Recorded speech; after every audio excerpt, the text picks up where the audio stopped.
I'm Dr. Amy Forss, and my title at the college is Subject Coordinator of the History Program. I am also the online lead faculty person for history, and I am the co-representative of the Social Sciences Department. I've been at the college for 16 years. Before I came to MCC, I was getting my master's at the University of Nebraska at Omaha, and I was a single parent with 4 really busy daughters, and looking forward to teaching in college at some point. Originally, I was born in Washington, D.C. in Walter Reed Hospital. I have lived all over the United States, East Coast, West Coast, never been in the Midwest before until we moved from New York to Omaha in early 1990s. I hadn't planned on a career. I was going to be a stay-home full-time mom, which I had been for a long time. But then I realized that I really wanted to teach. I've always been very, very shy. Didn't think I could get in front of a group of people, but at UNO, when I was getting my undergraduate, they made us take a speech class, and I discovered that I was a ham and that I really liked talking in front of the classroom, not necessarily outside of it. So I decided that, yeah, I was going to make it as a professor. At UNO, Dr. Harald Dahlstrom, he was an extremely knowledgeable man. He still is. He's getting up there in years, and he's always got 3 different projects going on. I don't know how many books he's written. At UNL, where I got my doctorate in African American history and women's history, Dr. Margaret Jacobs. She was very instrumental in me getting my doctorate, very knowledgeable woman. I would say starting at MCC, Mary Lyons Barrett Carmona, she's actually the person who recruited me to teach at Metro. She was and still does teach at UNO and at MCC. And after I finished my master's degree, she said, why don't you try MCC? You know, I know you want to go on and get your doctorate, but why don't you try teaching at the college level? And so that's why I started at Metro. Then when I was hired on as an adjunct and eventually as a faculty person, Dr. Art Durand was definitely my special mentor.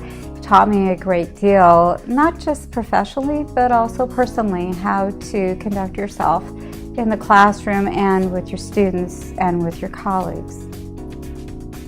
What keeps me here at Metro is the fact that I am allowed to grow. I do not feel stifled as an historian. When I applied for a Fulbright, which is highly unusual for a community college professor to even try, I really wasn't sure how that was going to work. But when I actually earned the Fulbright as a U.S. Fulbright Core Scholar, teaching overseas in Kecskemét, Hungary, instead of me getting some backlash about that, being gone for maybe 1 to 2 quarters at the beginning, I wasn't sure how long I'd be gone, my dean, Jane Franklin, was very supportive. Our president, Randy Schmazel, was very supportive. I was worried being, the head of the history program. I thought, oh my gosh, are they going to even let me go? The Board of Governors was a little concerned, how is this going to work out?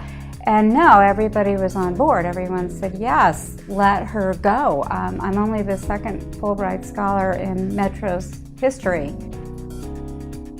That maybe I encouraged them, maybe I left them wanting to know about more things about history. Maybe just because I'm an historian, I think everything revolves around history, but I really do think it does.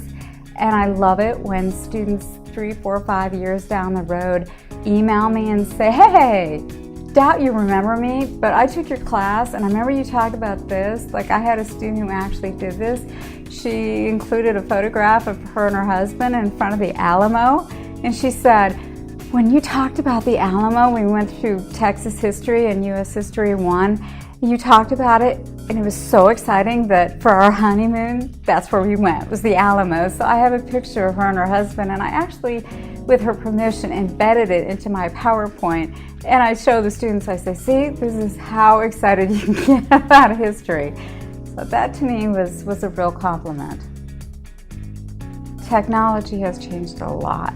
When I first started teaching here, I had a dry board and some markers, and I wrote all over the dry board, and then PowerPoint came into being. I didn't know anything about PowerPoint. Another reason I love Metro is we have something called the PETS program, the Professional for Excellence for Teaching Strategies. And I was, I think, the 4th graduate at Metro. And I learned so much because one of those courses that they taught us and even paid us to take was PowerPoint. And I remember a couple of my colleagues like Lynn Bradman and Sharon Lee and Multimedia, and they were showing us all kinds of tricks and how to incorporate PowerPoint so it's a positive, beneficial experience for the students. I really got into it, and then of course, being who I am, I had to go further, and I started playing with it, and I love to embed music and YouTube clips and any kind of documentary and poetry and anything I can use with the multiple intelligences, I'm there. So my PowerPoints move a great deal. Now, though, I am evolving a bit more with technology. I'm using the iPad. I love to have students get out their cell phones, their smartphones in particular in class.